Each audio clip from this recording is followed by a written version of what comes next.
할렐루야, 반갑습니다. 좋은 아침, 거룩한 주일 함께 예배드릴 수 있음에 감사함을 드립니다.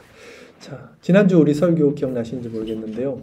폭풍우를 잠잠케 하시는 예수님을 우리가 말씀을 통해서 보면서 모든 주권은 하나님 안에 있고, 그러면 우리에게 일어나는 모든 일들도 하나님의 주권을 인정하면 우리가 겸허하게 또 의연하게 받아들일 수 있다라는 말씀을 전했습니다.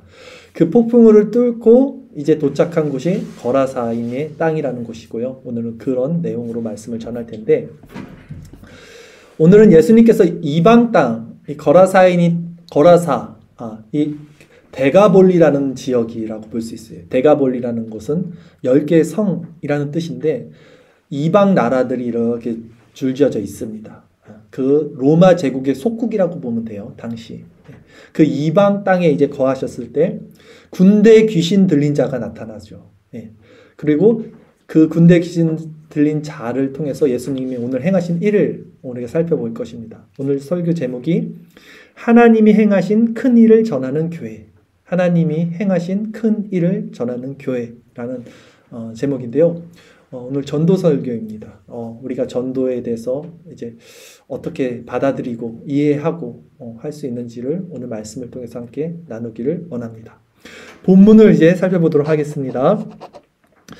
누가복음 8장 26절 한 구절 같이 읽겠습니다. 그들이 갈릴리 맞은편 거라사인의 땅에 이르러, 이제 이렇게 시작이 됩니다. 예수님이 일행이 탄 배가 광풍을 만났지만 예수님께서 광풍을 잠재우셨어요. 그리고 갈릴리 맞은편 거라사인의 땅에 도착했다라고 그랬어요. 여러분, 그 갈릴리 호수 아시죠? 이스라엘의 북쪽에 있는 갈릴리 호수가 있고요. 그 호수를 중심으로 좌쪽에는 지중해가 이렇게 있어요. 바다. 이스라엘 땅이에요. 우측으로는 쭉 나라들이 있습니다. 이 우측으로 갔다는 거예요. 우측. 대륙으로. 여기가 거라사인의 땅이고, 또 크게 말하면 데가볼리라는 지역이라는 곳이에요. 그리고 이것이 로마의 속국, 이방 나라라는 곳이요. 글로 갔다는 거예요. 이상하지 않아요? 예수님은 이스라엘에게 보내주신 분임에도 불구하고 이방에 가신 거예요. 이방 나라에 오늘 가신 겁니다. 이 예수님 일행이 그곳에 이르자마자 이제 어떤 일이 일어났는지 한번 살펴보겠습니다. 오늘 본문 누가복음 8장 27절 한 절 말씀 읽겠습니다. 예수께서 육지에 내리심에 그 도시 사람으로서 귀신 들린 자 하나가 예수를 만나니 그 사람은 오래 옷을 입지 아니하며 집에 거하지도 아니하고 무덤 사이에 거하는 자라, 이렇게 말씀했죠. 자, 여기 도시 사람이라 그래요. 그러니까 데가볼리 지역이 헬레니즘 문화라 그러죠. 그 그리스 로마 문화가 있었기 때문에 문화가 발전됐어요. 로마 속국이었고요. 그래서 잘 살았던 거죠. 쉽게 얘기하면 어느 정도. 도시 사람이라 그래요. 근데 이 중에 지금 귀신 들린 사람 하나가 오래 옷을 입지 않고 집에 거하지도 않고 무덤 사이에 거한다 그래요. 무덤 사이에. 그리고 예수님 앞에 나왔습니다. 자, 보세요. 사람이 살아가는데 필요한 3요소, 우리가 초등학교 때 배웠던 것 같아요. 의식주, 기본 3요소죠. 기본권. 의, 옷이 있어야 되고요. 식, 먹을 게 있어야 되고요. 주, 집이 있어야 돼요. 근데 이 지금 나왔던 이 귀신 들린 사람 보면 옷이 없어요. 오랫동안 옷을 벗고 살았다 그래요. 집이 없어요. 무덤가에서 살았다 그래요. 식은 나와 있지 않지만 아마도 뭐 잘 먹지 못했을 겁니다. 그러니까 기본적인 사람이 살아가는데 필요한 어떤 요소도 충족하지 못했던 상태의 귀신 들린 사람이라는 것이죠. 그런 처지에 있는 자였어요. 근데 이 사람이 원래부터 이런 처지에 있던 사람인가 했을 때 아니라는 거예요. 오늘 구절을 전체로 보면 이 사람이 원래는 자기 집이 있었어요. 그다음에 이 도시 사람이었어요. 그러니까 어느 정도 문화 생활을 했던 사람에도 불구하고 지금 귀신이 들렸기 때문에 이런 처지에 놓였다. 이런 것을 우리가 유추해 볼 수 있게 되었죠. 자, 무덤에 살았다는 게 저희 처음에는 이게 이해가 잘 안 되는데 지금은 여러분들 다 아실 거예요. 우리 아이들도 있으니까 설명을 해드릴게요. 전설의 고향에서 무덤에서 살았다는 그런 느낌이 있었는데 그게 아니고 이스라엘 지역, 이스라엘 땅은요, 팔레스타인 지역이 동굴로 돼 있죠. 우리 같이 산소가 아니고, 그러니까 이 천연 동굴, 석회석이에요 또. 그러니까 그걸 팔 수가 있고 자연 천연 동굴을 이용해서 시체가 쉽게 부패하는 것을 막기 위해서 이렇게 동굴을 사용해서 무덤을 만들었고, 당시 그 도시에서 이제 추방당한 이런 사람들이 진짜 실제적으로 그 동굴, 그 무덤에서 살았습니다. 그러니까 그걸 얘기하는 거예요. 그렇게 살았던 처지에 있던 사람이에요. 근데 이 귀신 들렸던 사람이 예수님을 보고 이렇게 말을 하죠. 오늘 본문 다시 볼까요?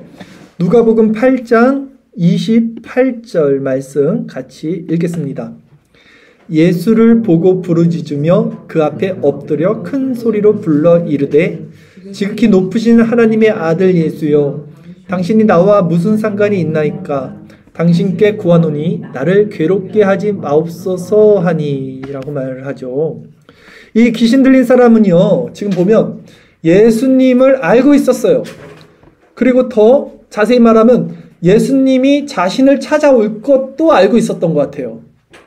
그리고 사실 복음서에 보면요, 이 내용이 공간복음에 모두 등장하거든요. 그리고 또 귀신들의 특성들을 이렇게 공간복음서에서 보면 오히려 사람보다 예수님에 대해서 더 잘 알아요. 귀신들이 더 빨리 알고 더 정확히 아는 것을 우리는 알 수 있어요. 그렇죠?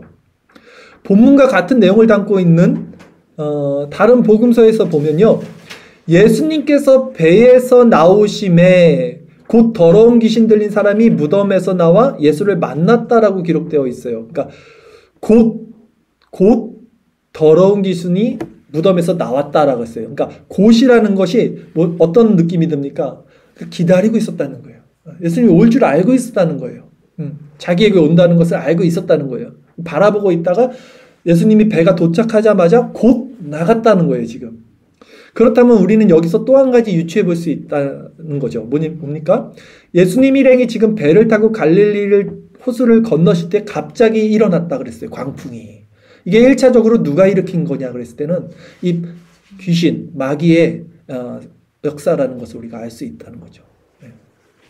우리가 지난주 배웠지만 이 모든 주권은 하나님에 있지만 1차적으로는 이 광풍을 마귀가 일으킨 거예요. 왜? 이방 땅에 오지 못하게 하려고. 자신들의 나라잖아요, 여기는. 오지 못하게 하려고 방해를 했다고 할 수 있죠.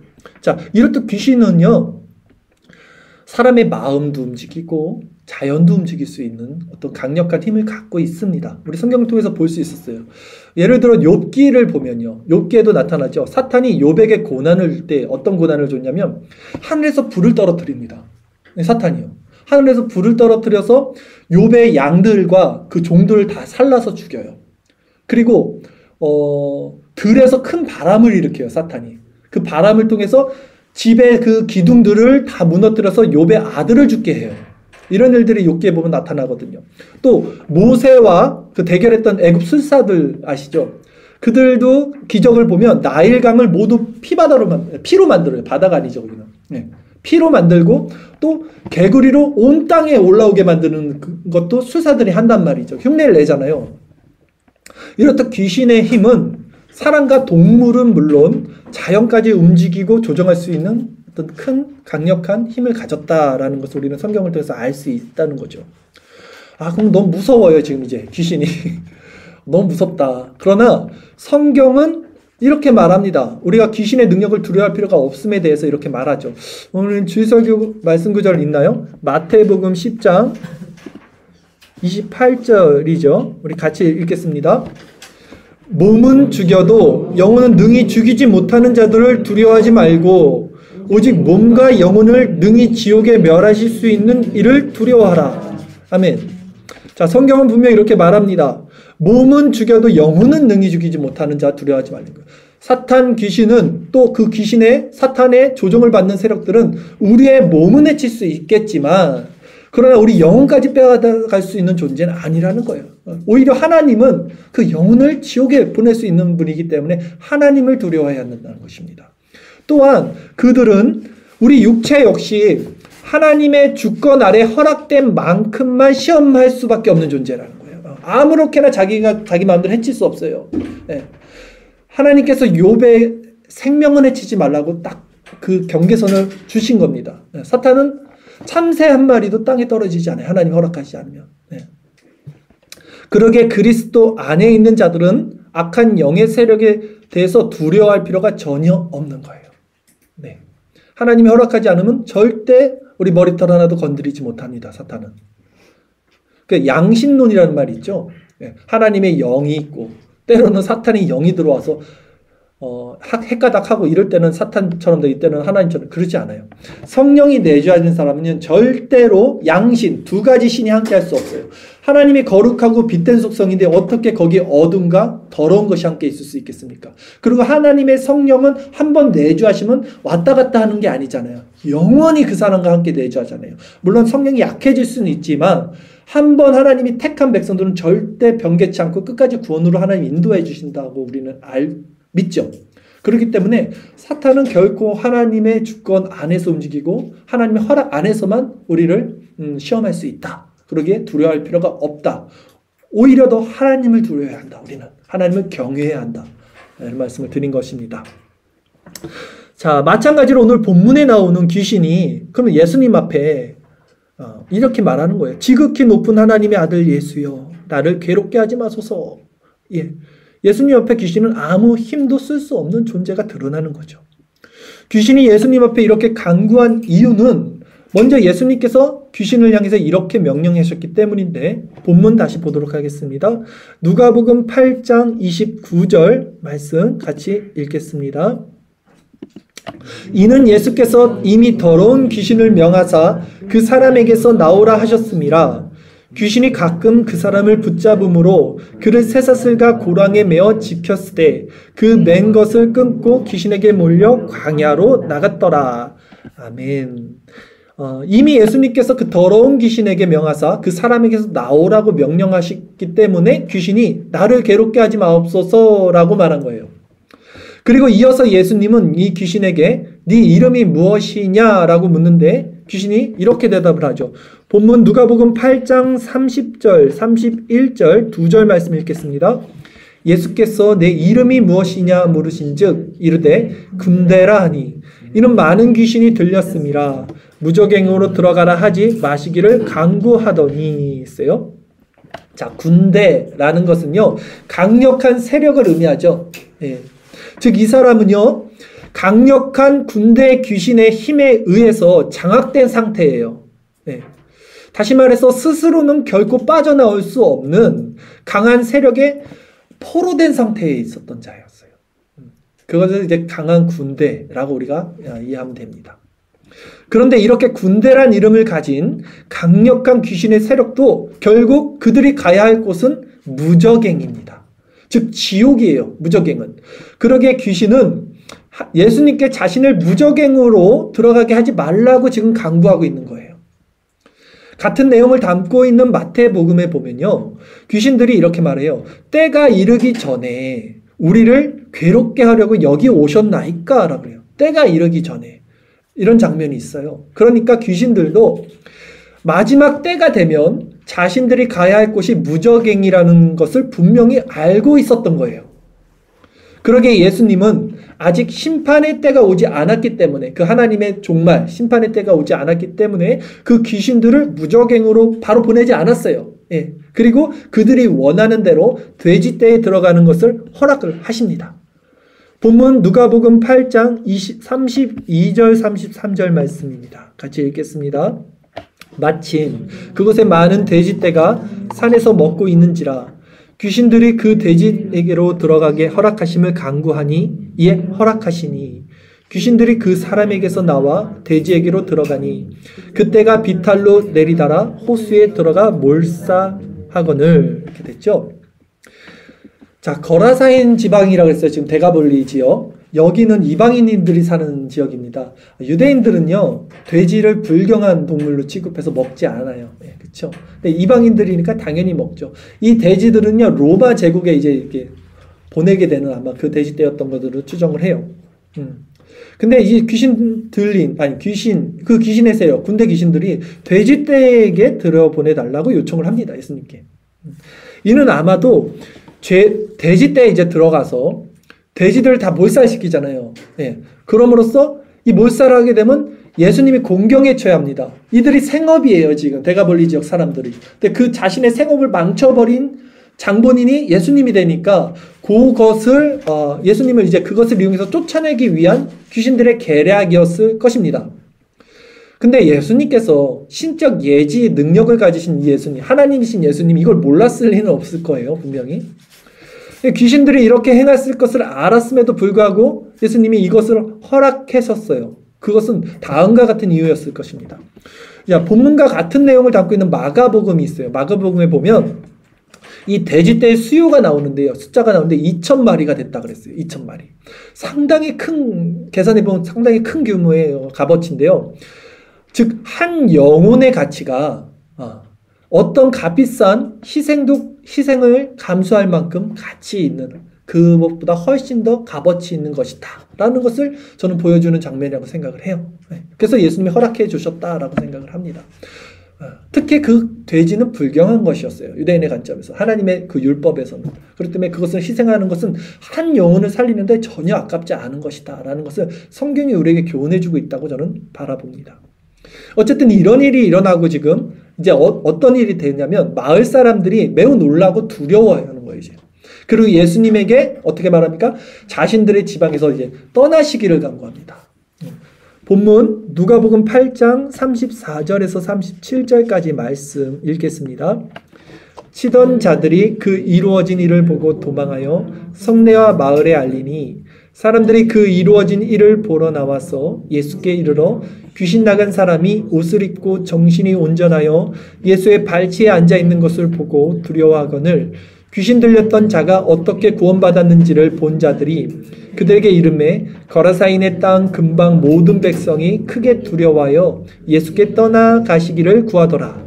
예수께서 배에 올라 돌아가실세. 자, 예수님이 이제 다시 돌아갑니다. 이 사람들이 예수님을 쫓아내요. 요 내용에서 우리가 알 수 있는 것은 귀신들의 세력에서 해방된 사람이요, 지금 옷을 다시 입었습니다. 이제 오랫동안 옷을 벗었다 그랬잖아요. 다시 옷을 입었어요. 그리고 또 뭐라 합니까? 정신이 온전해졌다 그랬어요. 그리고 또 어떻게 했습니까? 예수님 발치에 앉아 있었다 그랬어요. 말씀을 듣고 있는 거예요, 발치에 앉아서. 근데 그 모습을 이제 보는 거예요, 사람들이. 그 동네 사람들이. 근데 이 사람들이 봤으면 어떻게 해야 됩니까? 같이 엎드려서 자신들의 죄를 회개하고 예수님께 경배를 드려야 했음에도 불구하고 이들은 오히려 예수님에게 떠나가시기를 구하였다는 거예요, 지금. 그런데 그 떠나가시기를 구한 이유가 무엇이었을까요? 이유는 뭐냐면 귀신 들렸던 자가 어떻게 구원받았는지를 봤어요, 이 사람들이 지금. 봤다라 그러잖아요. 근데 이들에게 이름에 거라사인의 땅 근방 모든 백성이 크게 두려워했다 그랬어요. 그러니까 무엇이 두려웠을까, 이 사람들 지금. 아니, 귀신 들린 사람을 예수님이 해방시켜줬어요. 근데 그게 왜 두렵냐고요, 지금. 좋은 일이잖아요. 같이 기뻐해줘야 되잖아요. 근데 지금 크게 두려웠다 그랬어요. 그 근방 모든 사람들이. 자, 생각해 보세요. 지금 귀신 들렸던 자가 어떻게 구원을 받았냐면 이 마을 사람들의 눈에는 귀신 들렸던 자가 구원받은 게 보이지 않아요. 뭐가 보입니까? 2,000마리의 돼지떼가 몰살당한 게 보여요. 네. 그들의 눈에는 돼지떼 2,000마리의 희생만이 지금 눈에 들어오고 있어요. 그러니까 이 예수님이 있으면 자기들의 재산이 지금 다 날아갈 것 같은 거예요. 네. 여기에 이 사람들의 초점이 있어서 예수님이 떠나가기를 원하는 거예요.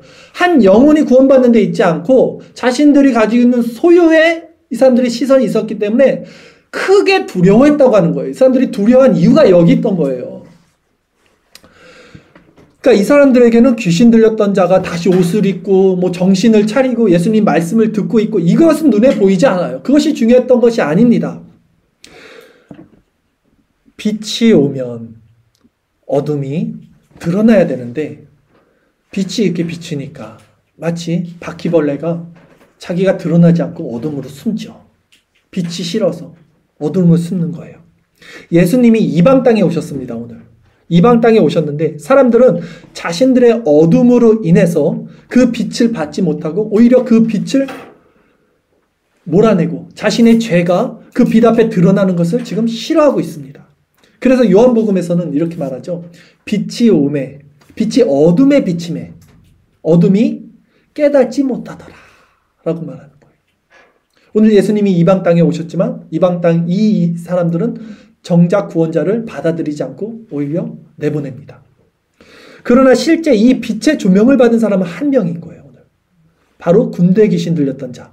이 자는 이 빛 대신 예수님의 발치 앞에 앉아있다 그랬어요. 즉 그 말씀을 듣고 있는 겁니다. 계속해서.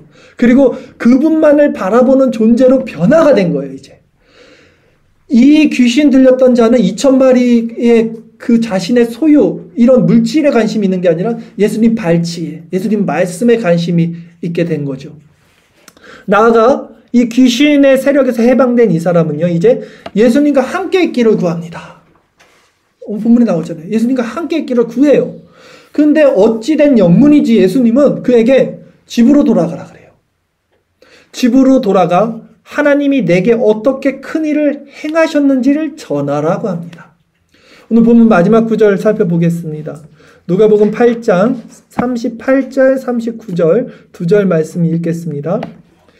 귀신 나간 사람이 함께 있기를 구하였으나 예수께서 그를 보내시며 이르시되 집으로 돌아가 하나님이 내게 어떻게 큰 일을 행하셨는지를 말하라 하시니 그가 가서 예수께서 자기에게 어떻게 큰 일을 행하셨는지를 온 성내에 전파하니라. 아멘.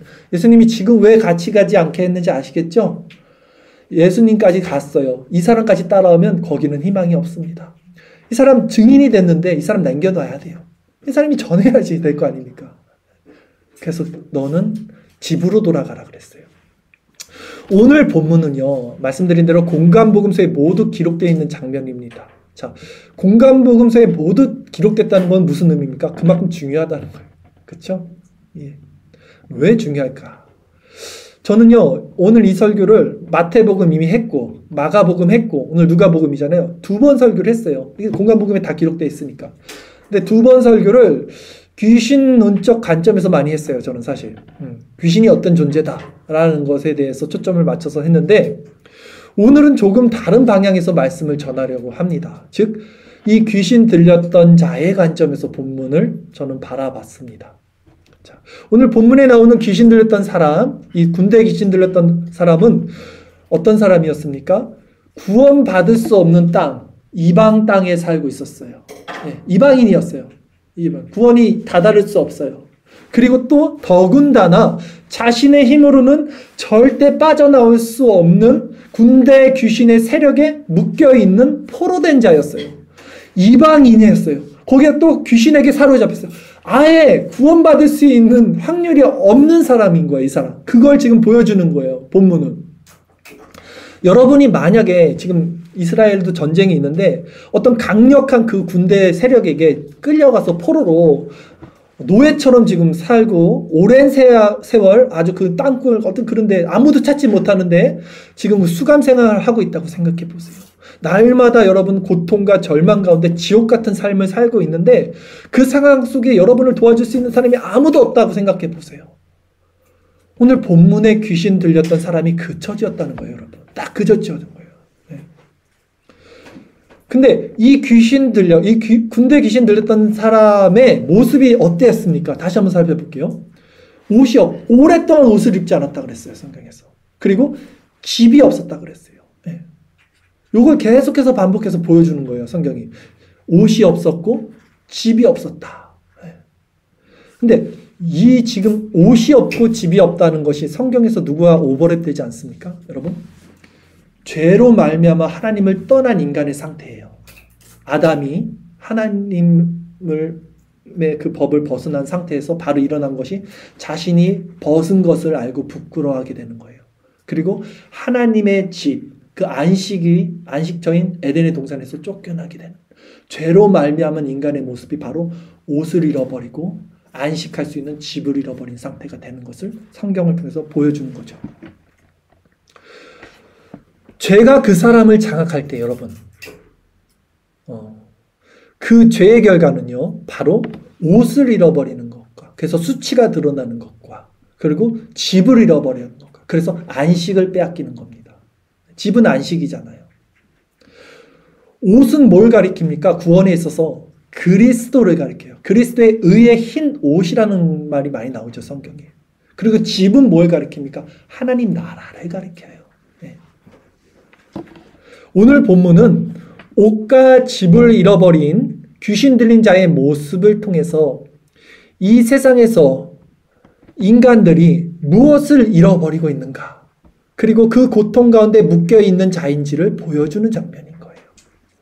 그러게 성경은요, 흰 옷을 사서 입으라 그래요. 흰 옷을 사서 입어서 너의 벌거벗은 수치를 보이지 않게 하라고 말합니다.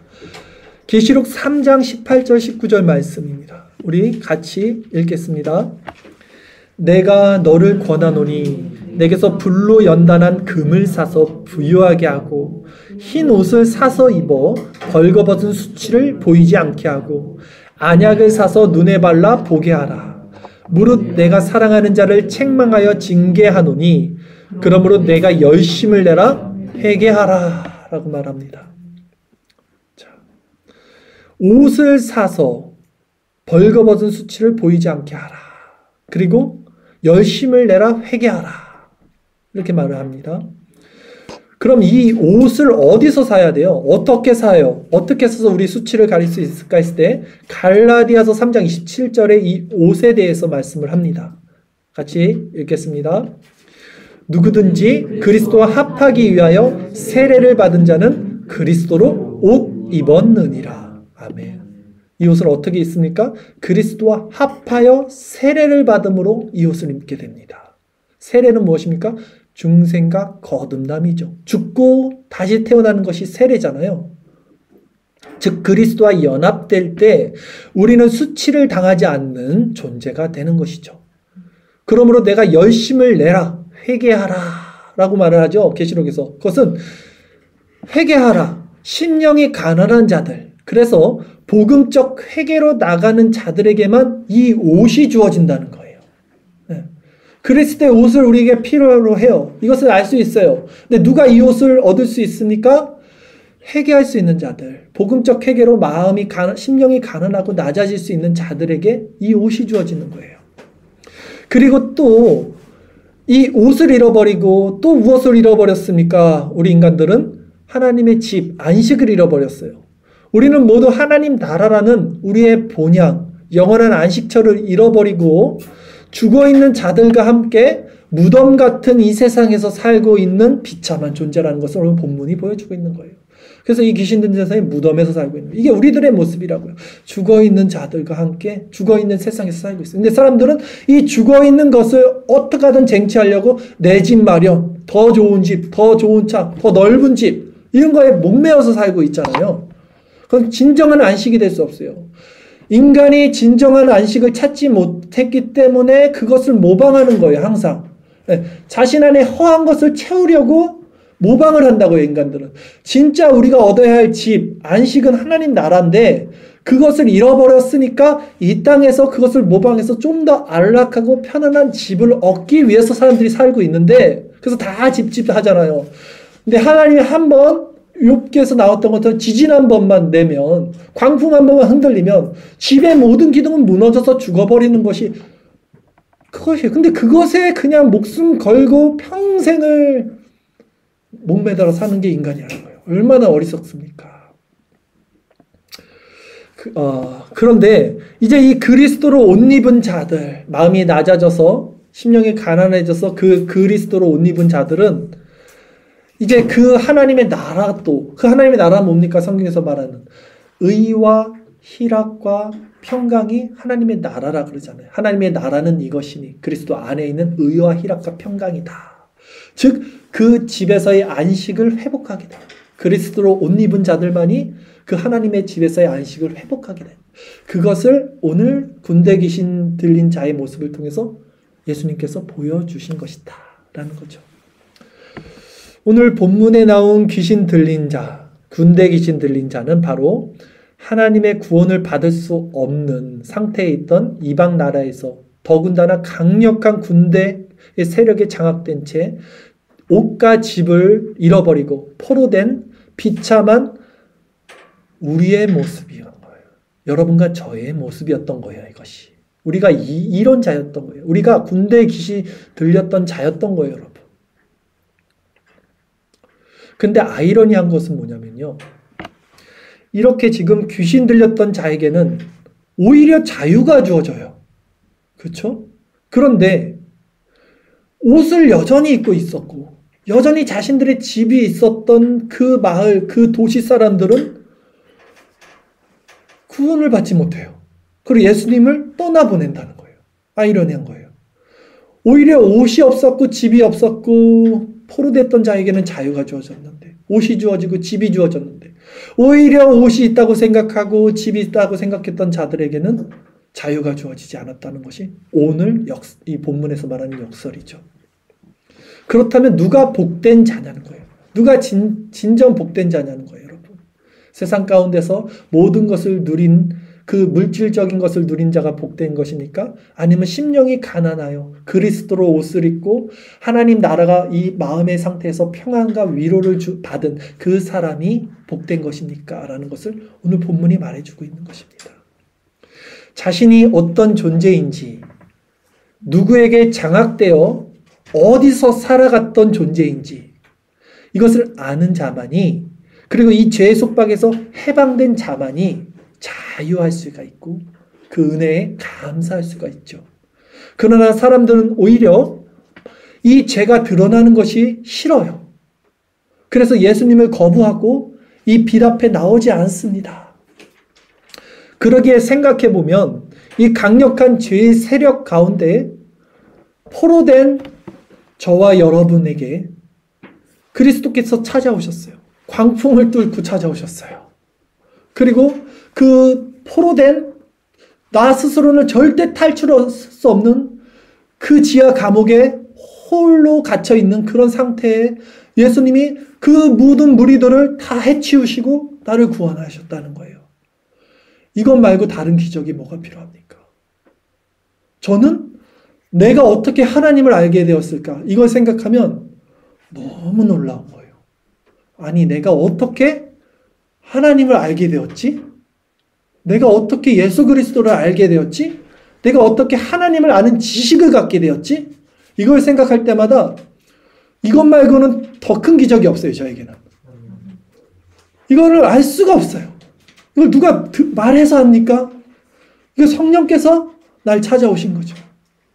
그리고 이걸 다 이걸 사람의 지식으로 지혜로 알 수 없는 이것들을 내게 찾아주시고, 내가 그렇게 고통받았던 이유, 이 세상 사람들이 지금도 고통받는 이유를 하나님께서 분명히 알려주시고, 이것을 해방하는 것을 경험하게 하시고, 이제 이것을 전하게 하신 거죠. 그렇지 않으면 저를 벌써 하나님이 데려가셨겠죠. 하늘나라로. 거기가 더 완전한 세상이니까. 그러나 우리를 아직 여기 남겨두신 겁니다. 이 땅에 지금 우리를 남겨주신 이유가 있어요. 왜 살아요? 우리가 지금 구원을 받았는데, 바울이 그랬잖아요. 하나님 나라 가는 것이 나에게 유익하다. 그러나 너희들을 위해서 내가 남아있는 것이 너희들에게 유익하다. 우리에게도 사명이 있어야죠. 그러면 구원받은 자라면 왜 삽니까? 조금 더 먹을 거, 마실 거, 좋은 집, 좋은 옷 이거 입으려고 사는 게 아니잖아요. 그러면 사명이 있다는 거예요. 사명이 남겨두시고 가시는 거예요. 예수님이 지금 그 이방 땅에. 하나님을 아는 지식을 여러분 정말 가지셨습니까? 이 하나님을 아는 지식이요, 구원이에요. 이게 영생이에요. 성경을 볼까요? 요한복음 17장 3절을 같이 읽어봅시다. 요한복음 3장 17절, 요한복음 17장 3절입니다. 같이 읽습니다. 영생은 곧 유일하신 참 하나님과 그가 보내신 자 예수 그리스도를 아는 것이니라. 아멘. 그렇죠, 여러분. 영생은 뭐라고 합니까? 구원받는 거예요. 천국 가는 거예요. 성경은 그렇게 말하지 않아요. 영생은 곧 유일하신 참 하나님과 그가 보내신 자 예수 그리스도를 아는 것입니다. 아는 것. 이 아는 것은 무엇입니까? 하나님의 속성을 아는 거예요. 신적 속성을 우리가 경험하게 돼서 그리스도로 말미암아 그와 연합되게 되는 거예요. 이걸 구원이라고 하는 거예요, 여러분. 근데 이 마음은 하나님이 누구에게 주시냐는 거예요. 누구에게? 낮아진 마음, 회개하는 마음에게 이 의의 옷을 덧입혀 주신다고 말하는 거예요. 이 마음은 낮아진 마음.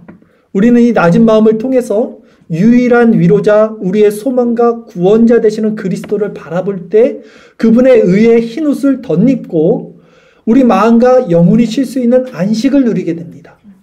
그리고 그 구원의 감격을 받은 자들은 이제 그분의 증인이 되는 거예요. 이들만이 증인이 될 수 있어요. 본문의 예수님은 그 많은 이방 사람들을 그냥 두고 떠나신 것이 결코 아니었습니다. 군대 귀신의 세력에서 해방된 그 한 사람을 그 땅의 증인으로 세워두시고 가신 거예요. 오늘 본문 마지막 다시 한번 읽어볼까요? 누가복음 8장 39절 말씀입니다. 우리 다시 한번 정확히 읽어보세요. 읽읍시다. 집으로 돌아가 하나님이 내게 어떻게 큰 일을 행하셨는지를 말하라 하시니 그가 가서 예수께서 자기에게 어떻게 큰 일을 행하셨는지를 온 성내에 전파하니라. 아멘. 이제 이 사람은 집을 찾았습니다. 안식을 찾았어요. 평강이 있습니다. 그리고 진정 집을 잃어버린 그 동네 많은 사람들에게 예수님이 행하신 그 큰 일을 성내에 전파하는 자가 되었습니다. 이제 말씀을 마칠게요. 오늘 설교 제목이 하나님이 행하신 큰 일을 전하는 교회예요. 예수님 성경에 있잖아요. 하나님이 어떻게 큰 일을 행하셨는지를 전하라 라고 말했어요. 여러분, 하나님께서 우리를 구원하신 이유가 무엇입니까? 하나님 우리를 먼저 택하신 이유가 무엇입니까? 우리에게 하나님 아는 지식을 주신 이유가 무엇입니까? 우리가 군대 귀신의 세력 안에서 죄를 용서받고 해방되어 복음 안에 기뻐하는 자가 이제 되었다면, 그 진리를 우리가 알게 되었다면 우리가 해야 할 일은 무엇입니까? 아직도 복음을 알지 못하는 저주받은 땅에 묶여있는 영혼들에게 이 복음의 증인이 되게 하기 위해서 하나님 우리를 먼저 불러주신 거예요. 우리를 먼저 택해 주신 거예요.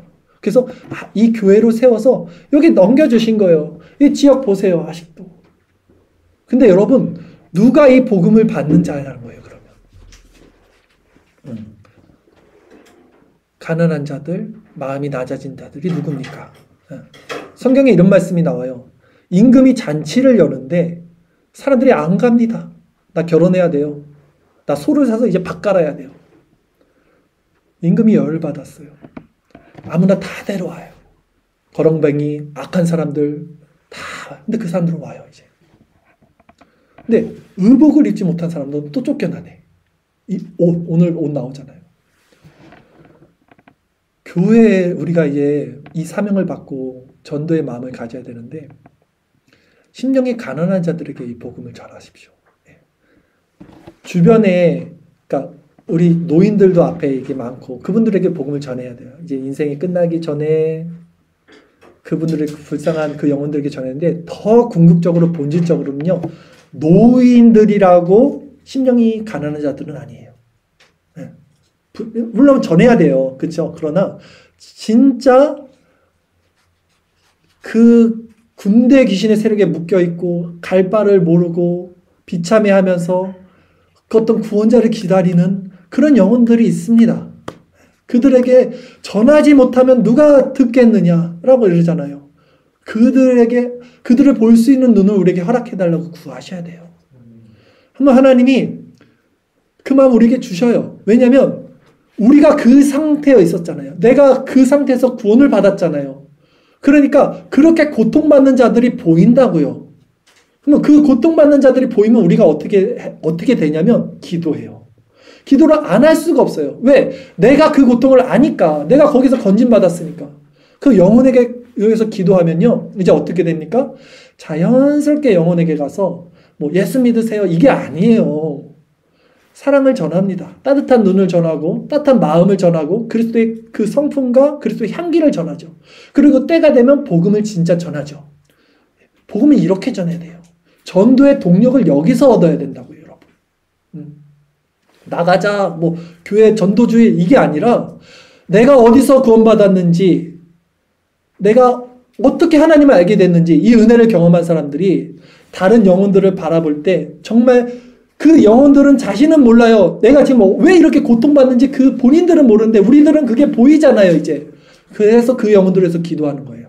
그래서 그 영혼들에게 가서 그 마음으로, 그 멈출 수 없는 마음으로 이 사랑을 전하는 거.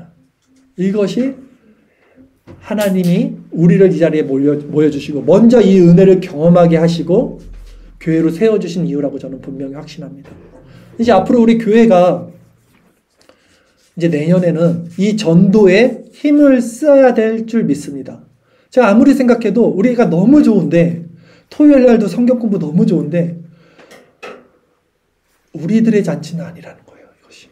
아니, 물론 필요해요. 우리도 우리 안에서 교제가 필요하고 은혜의 방편이 날마다 필요한데 하나님 우리에게 이 은혜를 주신 것은 결국은 구원받은 자들을 하나님께서 택해서 우리가 그 전도의 사명을 감당하기 위해서 교회를 세워주신 줄도 또한 믿습니다. 이제 말씀을 마칩니다. 오늘 하나님께서 행하신 큰 일을 우리가 삶으로 입술로 전하는 아름다운 교회가 되어서 우리의 남아있는 인생을 또 우리의 사명을 잘 감당하시는 저와 여러분 우리 나비교회 되기를 바라겠습니다. 기도드리겠습니다.